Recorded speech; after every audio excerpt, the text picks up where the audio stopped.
And some breaking news coming in. The Indian government has announced that Higher Education Secretary Vineet Joshi has been swapped with Naresh Pal Gangwar, who was presently serving as the Secretary of Animal Husbandry and Dairying.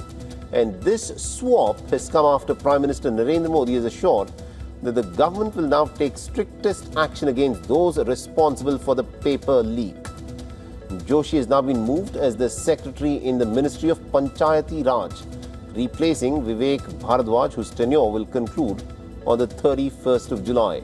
Now, according to the Appointments Committee of the Union Cabinet, these are the decisions that have been taken, but will they satisfy the students who are out on the streets? To tell us more on this, we are joined by WION's Dharmjot Kaur, who's joining us over the phone line. Dharmjot, tell us more.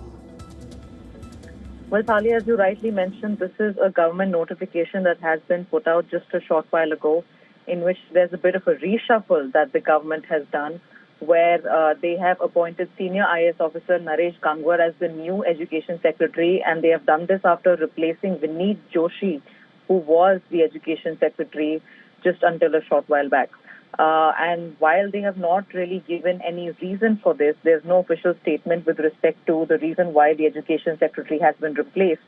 I think the timing of it, of course, is very, very significant, given the fact that it comes amid escalating intense protests against the NEET paper leak and the overall education system lapses, which are ongoing not just at Jantar Mantar in New Delhi, but also other parts of India.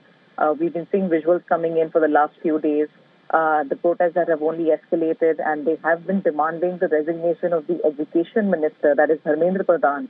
But amid all those calls and amid pressure from the opposition as well on the government to take action, we heard this morning from the Indian Prime Minister in the first public statement that he put out regarding all of these lapses, where he talked about having fast-track courts look into the trial of the cases and the individuals who were responsible for the paper leak in the first place. Right. And then just a few minutes back, this is the second such action that we're seeing from the government with respect to replacing the education secretary.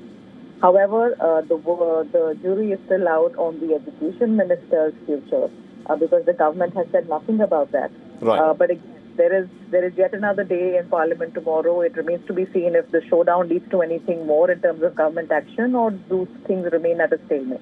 Some interesting developments there, but it remains to be seen as to what the reaction of the students and the other protesters is on the fact that the education secretary, it appears, has now been moved to a different department and a new person has been brought in his stead. Will this satisfy the protesters is something that we'll have to wait and watch out for.